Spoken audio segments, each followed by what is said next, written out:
हुकूमत की निगरान सेटअप के इख्तियारात बढ़ाने की कोशिश। इत्तेहादियों और अपोजिशन अरकान ने हंगामा खड़ा कर दिया। पार्लियामेंट के मुश्तरका इजलास में इलेक्शन एक्ट तरमीम की मंजूरी से इनकार। हुकूमत ने निगरान सेटअप को मजीद इख्तियारात देने के लिए मुश्तरका इजलास में इलेक्शन एक्ट तरमीम पेश की। इत्तेहादी और अपोजिशन अरकान बरहम हो गए और एतमाद में लिए बगैर तरमीम मंजूर करने से साफ इनकार कर दिया। अपोजिशन और इत्तेहादियों ने कहा बिल में कुछ शिकें ऐसी हैं जिनके जरिए निगरान हुकूमत की मुद्दत में तोसी भी मुमकिन हो सकेगी और उसके इख्तियारात में इजाफा हो सकेगा। इलेक्शन कमीशन ने खुद कहा कि सिस्टम को क्लीन करने के लिए केयर टेकर्स को ये इख्तियार तो दें कि आके वो जो पॉलिटिकल अपॉइंटीज हैं सरकारी ओहदों पे विराजमान उन्हें रिप्लेस करें और कोशिश करें कि वहाँ पे भी जो बहुत न्यूट्रल लोग हैं वो आए। इत्तफाक़े राय के साथ एक रिपोर्ट तैयार की गई। इलेक्शन एक्ट की 54 तरमीम सामने आ गई। शिक 230 में तरमीम के जरिए निगरान हुकूमत आलमी इदारों से मुआहदे कर सकेगी। उसे मुल्की मईशत के मफाद में अहम फैसलों का इख्तियार हासिल होगा। दस्तावेज के मुताबिक प्रिजाइडिंग अफसर नताइज फौरी EC और रिटर्निंग ऑफिसर को भेजने का पाबंद होगा। हतमी नताइज की तस्वीर बनाकर इलेक्शन कमीशन को भेजेगा। इंटरनेट ना होने पर प्रिजाइडिंग अफसर असल नतीजा खुद पहचानने का पाबंद होगा। नादरा EC को नए शनाख्ती कार्ड के रिकॉर्ड की फरहमी का पाबंद होगा। उम्मीदवार 60 रोज़ में असम्बली या सेनेट की नशिस्त पर हल्फ लेने का पाबंद होगा। उम्मीदवार के हल्फ ना लेने वाली सीट खाली तस्वुर की जाएगी। तमाम इंतखाबी हलकों में रजिस्टर्ड वोटर्स की तादाद बराबर होगी।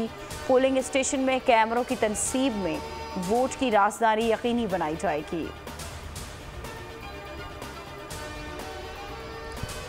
मुश्तरका इजलास में नून लीग और इत्तेहादियों के दरमियान ठन गई। पीपल्स पार्टी के सेंटर अजहर बानी ने कहा किसी भी कानून या बिल की तरमीम का मुसव्विदा अरकान के साथ शेयर नहीं किया गया। सेनेटर ताज हैदर ने निगरान वज़ीर आज़म को मजीद इख्तियारात देने की मुखालफत कर दी। सेनेटर अली जफर ने कहा पार्लियामेंट को मजीद बेतौकीर ना करें, हमारी पार्लियामान की हैसियत अब हाँ या ना करने की रह गई है। वज़ीर दिफा ख्वाजा आसिफ ने इंतखाबी क़वानीन बिल पर कल तक का वक्त देने का मुतालबा किया। स्पीकर ने मुशावरत के बाद इंतखाबी इस्लाहात बिल की मंजूरी कल तक मौखर कर दी। वज़ीर कानून आज़म नज़ीर तारड़ बोले इलेक्शन एक्ट की तमाम तरमीम इत्तेफाक से मंजूर हुई थी। 2018 के इलेक्शन में शफाफियत की कमी थी। वक्त के साथ साथ कानून साजी करनी पड़ती है। वो बैठ के हमें यहाँ पे नेक देखें अखलाक बाख्ता औरतों को जो है चेस्टिटी के ऊपर जो है लेक्चर देने की जरूरत नहीं होती। पहले अपना दामन देखें, उसके बाद पाक दामनी के ऊपर हमें लेक्चर दें। ये बाकियात है, खंडरात है उनके, ये उनका कूड़ा करकट बाकी रह गया हुआ है, तो ये गार्बेज रह गया हुआ है उनका यहाँ पे। ख्वाजा आसिफ के एक मरतबा फिर खवातीन के बारे में नाजेबा अल्फाज। खवातीन अरकान को कूड़ा करकट, खंडरात और बाकियात करार दे दिया। असम्बली फ्लोर पर खड़े होकर कहा कि अखलाक बाख्ता औरतें इफ्तिसामत पर लेक्चर ना दें और पहले अपना दामन देखें, फिर हमें पाक दामनी का ताना दें। खवातीन सेनेटर्स के एहतजाज पर स्पीकर ने ख्वाजा आसिफ के काबिल एतराज़ अल्फाज कार्रवाई से हज़फ कर दिए। ज़बान हमारे मुंह में भी है लेकिन हमारी तरबियत ऐसी नहीं। PTI की सेनेटर ज़रक़ा तैमूर सोहरवर्दी का वज़ीर दिफा ख्वाजा आसिफ के नाजेबा रिमार्क्स पर जवाब। कहा जैसे अल्फाज वज़रा ने इस्तेमाल किए ऐसे कभी नहीं सुने थे। वज़रा ने काबिल अफसोस अल्फाज का इस्तेमाल किया। किसी पर उंगली उठाने वाले की 4 उंगलियाँ उसकी अपनी जानिब उठती हैं। अंदाजा था कि हालात मुश्किल हैं लेकिन ये मालूम नहीं था कि इस कदर तबाहकुन है। वज़ीर आज़म शहबाज शरीफ कहते हैं कि साबिक हुकूमत ने रियासत तबाह की, इत्तेहादियों ने सियासत कुर्बान करके रियासत बचाई। गुज़श्ता हुकूमत ने सियासत चमकाने के लिए रियासत कुर्बान करने में कसर नहीं छोड़ी। डिफ़ॉल्ट होने की सूरत में हौलनाक नताइज भुगतना पड़ते, एक्सपोर्ट और इम्पोर्ट ख़त्म हो जाती, दवाओं और रोटी के लाले पड़ जाते, सनत तबाह हो जाती। डिफ़ॉल्ट मेरे माथे पर हमेशा के लिए एक स्याह धब्बा होता। कहा कि बिजली की कीमतों में इजाफा मजबूरी में किया, लाइन लॉसेस से बेपनाह नुकसान झेलना पड़ता है। इस साल गंदम की रिकॉर्ड पैदावार हुई जबकि कपास की बम्पर पैदावार मुतवक्को है जिससे अरबों डॉलर की बचत होगी। लोगों ने पाकिस्तान की तरक्की के पहिए को जाम किया। हमने पूरी इस्तिकामत के साथ उन नाअहलों का मुकाबला किया, इख्तिदार की कुर्सी से खींचकर बाहर फेंका। और अगर कल कोई ऐसे लोग मुसल्लत किए गए तो मैं वादा करता हूं आपसे कि इंशाअल्लाह उसको भी गिरेबान से पकड़ कर निकालेंगे और ऐसे लोगों को मुल्क पर हुकूमत नहीं करेंगे। कल भी नाजायज हुकूमत को चैलेंज किया, आइंदा भी ऐसे लोग मुसल्लत किए गए तो गिरेबान से पकड़ कर निकालेंगे। सरबरा JUI मौलाना फजलुर रहमान का DI खान में तकरीब से खिताब, कहा मुल्क की तरक्की का रास्ता रोकने वाले नाअहल टोले का डट कर मुकाबला किया और उसे इख्तिदार की कुर्सी से उतार कर बाहर फेंका। गुज़िश्ता हुकूमत ने तरक्की का पहिया जाम कर दिया, महंगाई का पहाड़ पूरी कौम के ऊपर गिराया गया, किसी एक मेगा प्रोजेक्ट का इफ्तिताह किसी ने नहीं देखा। उन्होंने कहा कि हमने इस मुल्क में सर उठाकर गैरत की सियासत की है, हम लड़ने वाले लोग हैं, हमें लड़ने का तजुर्बा है, हमने आगे भी गैरत के साथ चलना है। हम दोस्ती चाहते हैं लेकिन आका और गुलाम के ताल्लुक से इनकार करते हैं। मुल्क में सरमायाकारी वाले अगले निज़ाम का सवाल करते हैं, दोस्त ममालिक को खदशा है, माजी जैसे हुक्मरान आए तो सरमाया ज़ाय होगा।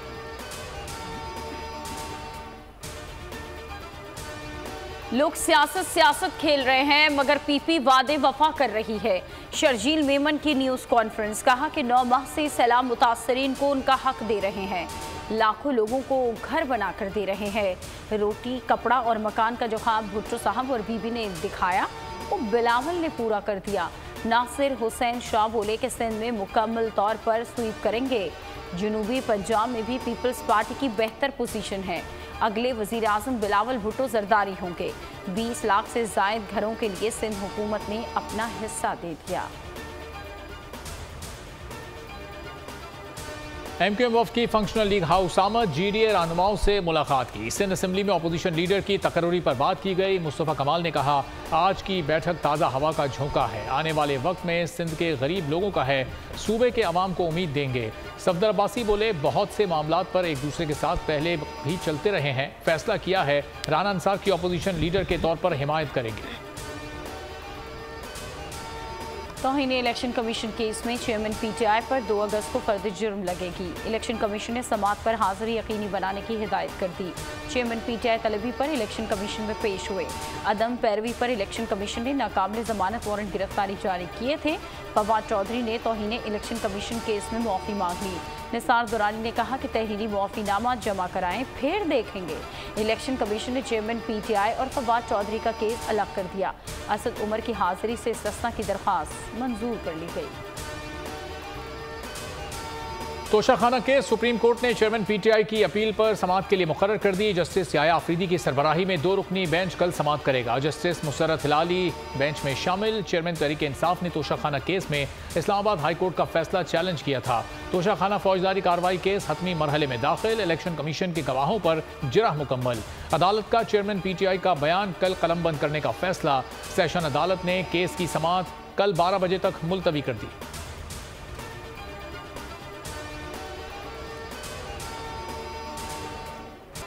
परवेज इलाही का जमानत के लिए सुप्रीम कोर्ट से रुजू। लाहौर हाई कोर्ट का हिफाजती जमानत का हुक्म मुअत्तल करने का फैसला चैलेंज कर दिया।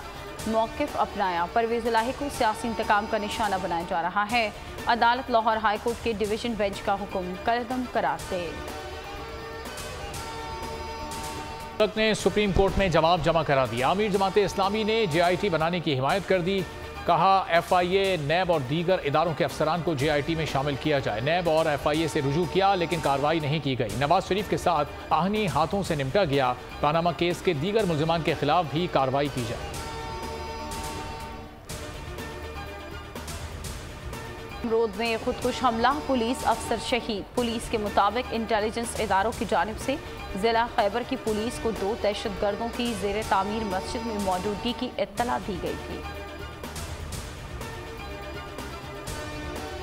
इत्तला मिली थी कि कुछ मुश्तबा अफराद जो है वो एक मस्जिद में मौजूद हैं इस मकाम पे, तो वहाँ पे जैसे ही पुलिस पार्टी पहुँची है उन्होंने अपना कवर वगैरह लेके जैसे ही सर्चिंग के लिए अंदर गए हैं तो खुदकुश ने अपने आप को ब्लास्ट किया, जिसके नतीजे में हमारे एडिशनल SHO अली मस्जिद जो है वो शहीद हुआ है। एक मुश्तबा गिरफ्तार किया गया जिसकी इंटरोगेशन। इस्लामाबाद में तशद्दुद का शिकार बच्ची ICU मुंतकिल। सिविल जज का मुतासरा बच्ची की वालदा से राब्ता, सुलह की पेशकश कर दी। बच्ची के इलाज की जिम्मेदारी लेने का भी कह दिया। बच्ची की वालदा का सुलह से साफ इनकार, कहना था किसी सूरत माफ़ नहीं करेंगे। इस्लामाबाद पुलिस को मुकदमे के इंदराज में मुश्किलात का सामना। तफ्तीशी अफसर का सिविल जज से राब्ता ना हो सका। कहा जज से एक बार गुफ्तगू हुई, वो बीवी की वकालत करते रहे। बच्ची के जख्मों को खुद साख्ता कहते रहे।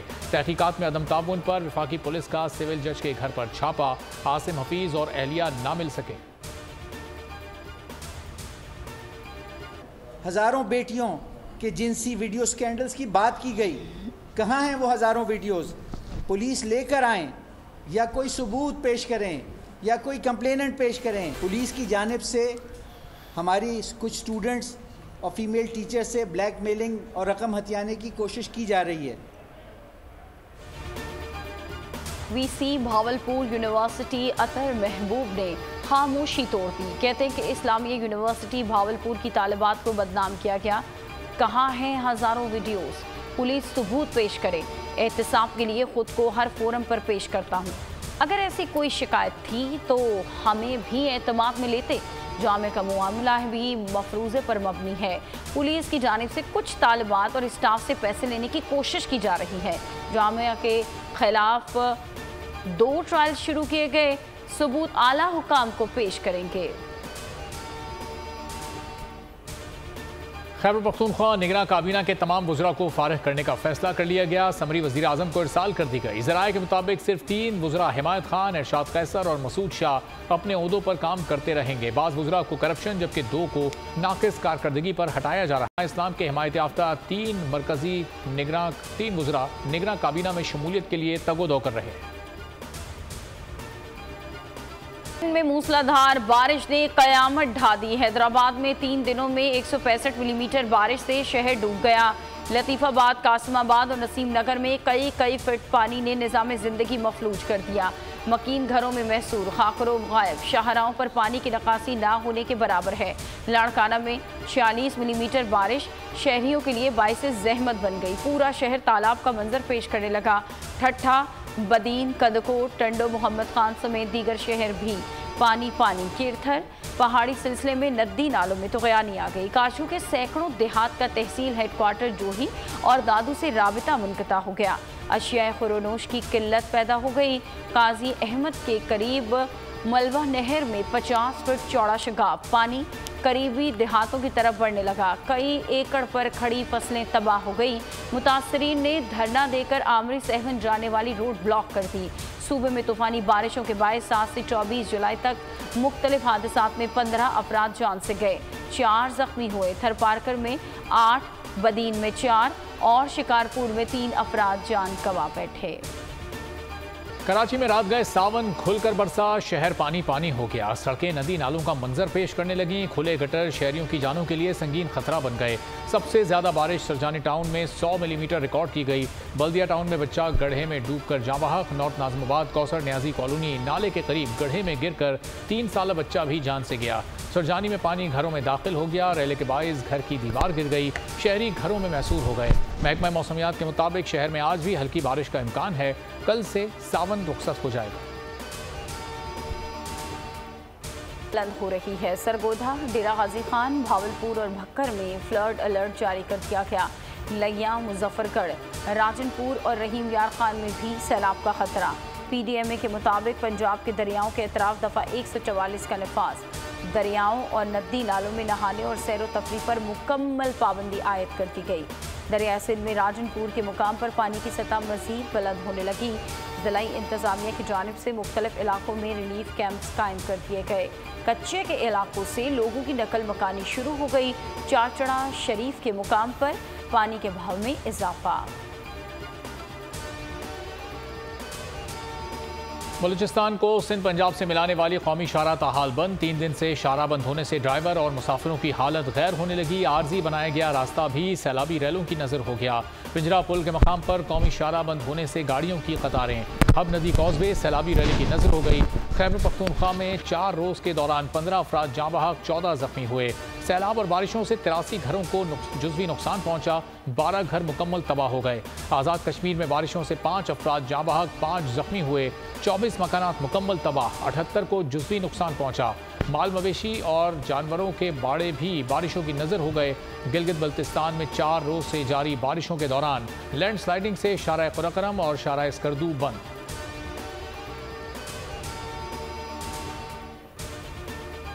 जो ब्रिज बनता है, ब्रिज जो बनते हैं इस वजह से मतलब इसका वर्क लोड होता है। और जब आप यहाँ से गाड़ी गुजर रही होगी तो आप ये देखेंगे कि एक एक्सटेंशन जॉइंट जो बनाए होते हैं ये इसलिए देते हैं कि वो प्लेस आराम से वो फोर्स कर सके। अगर ये सारी चीज़ें नहीं होगी तो वो खतरा होता है गिरने का। कराची में नागन सुरंगी का फ्लाईओवर हिल रहा है, शहरी गुजरने से गुरेज करें। कराची में बारिशों के बाद अफवाहों का बाजार गर्म। बोल न्यूज इंजीनियर को सामने ले आया। हर पुल में ज्वाइन रखे जाते हैं जो ट्रैफिक के वजन को बर्दाश्त करते हैं। पुल का हिलना मामूल की बात है।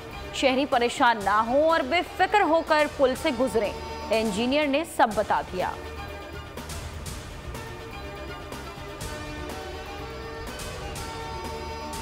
अमरीकी वज़ीर ख़ारजा एंटोनी ब्लिंकन और वज़ीर ख़ारजा बिलावल भुट्टो के दरमियान टेलीफोनिक रब्ता। पाक अमरीका ताल्लुकात में तामीरी शराकत दारी कायम रखने के अज़्म का इयादा किया। दोनों वज़ीर ख़ारजा ने पाकिस्तानी मईशत और अफगान उमूर पर तबादला ख्याल किया। रूस यूक्रेन जंग के असरात समेत दीगर मामलात पर भी बात की। अमरीकी दफ्तर ख़ारजा के मुताबिक एंटोनी ब्लिंकन का कहना था पाकिस्तानी अवाम दहशत गर्दी से शदीद मुतासिर हुए। इंसदाद दहशत गर्दी के लिए पाकिस्तान के साथ ताउन जारी रखेंगे। सोशल मीडिया बयान में एंटोनी ब्लिंकन ने गुफ्तगू को मुस्बत करार दिया। कहा अमरीका पाकिस्तान से मुस्बत जमहूरी और तामीरी ताल्लुकात की हिमायत करता है।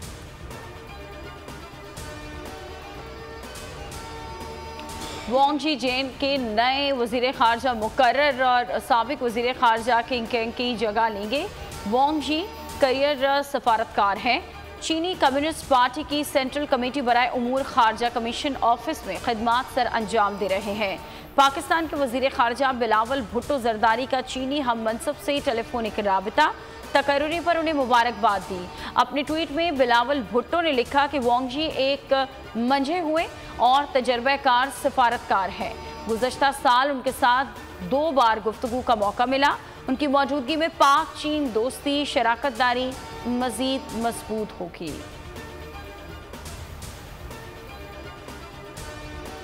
स्वीडन के बाद डेनमार्क में भी कुरान पाक की बेहुरमती। इराकी सिफारत खाने के सामने इस्लामोफोबिया के शिकार इंतहा पसंदों की घिनौनी हरकत। शरपसंदों ने इराक का परचम भी नजर आतिश किया। वाक़े के फ़ौरन बाद इराकी वज़ारत ख़ारजा ने यूरोपीय यूनियन से मुतालबा किया कि नाम नहाद आज़ादी इजहार और मुज़ाहरे के हुकूक पर जल्द अज जल्द नज़रसानी की जाए। वज़ीर आज़म शहबाज शरीफ का डेनमार्क में कुरान पाक की बेहुरमती पर शदीद इजहार मज़म्मत।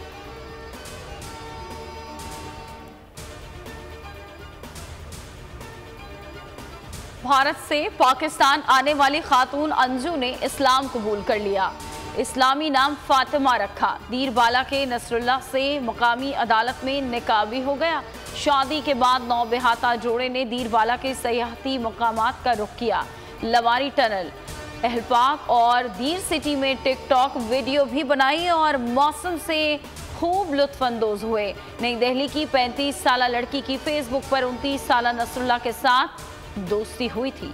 लड़की का कहना था कि नसरुल्लाह के बगैर नहीं रह सकती। में बारिश दूसरे टेस्ट की राह में रुकावट बन गई। दूसरे दिन का खेल बारिश के बायस खत्म कर दिया गया। पाकिस्तान की पहली इनिंग में 12 रन की बरतरी। 2 विकेटों के नुकसान पर 178 रन बना लिए। अब्दुल्ला शफीक की शानदार बैटिंग, 87 रन बनाए। बाबर आजम के 28 रन। पहली इनिंग में श्रीलंका सिर्फ 166 रन पर आउट हो गई थी। अबरार अहमद ने 4 विकेटें अपने नाम की।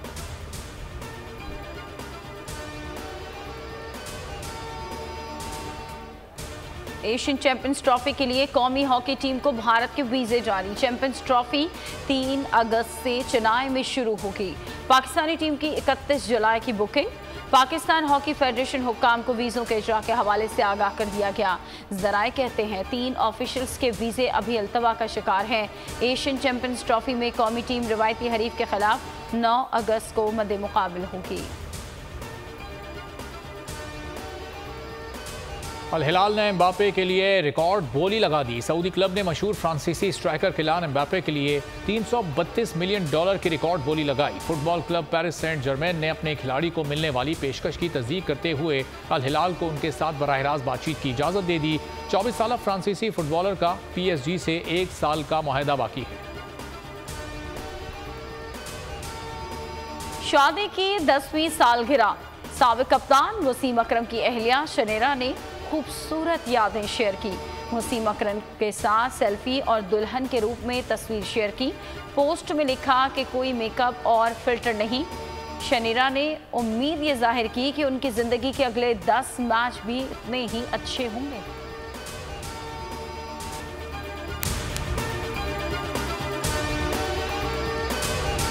पाकिस्तान की आईटी इंडस्ट्री जो है वो पाकिस्तान की एक्सपोर्ट में एडिशनल इजाफा कर सकती है अगले 3 सालों के अंदर, क्योंकि आईटी और बाकी जो 3 सेक्टर्स हैं उन 3 सेक्टरों में आईटी में फ़र्क है। वो ये है कि ये टर्म में आपको गेन दे सकती है, जो पाकिस्तान की नीड है इस वक्त। आईटी को तो पहले भी, इससे पहले वाली हुकूमतें और इससे पहले भी लोग डिफाइन करते आए कि जी यार आईटी से बहुत चेंज आ जाएगा।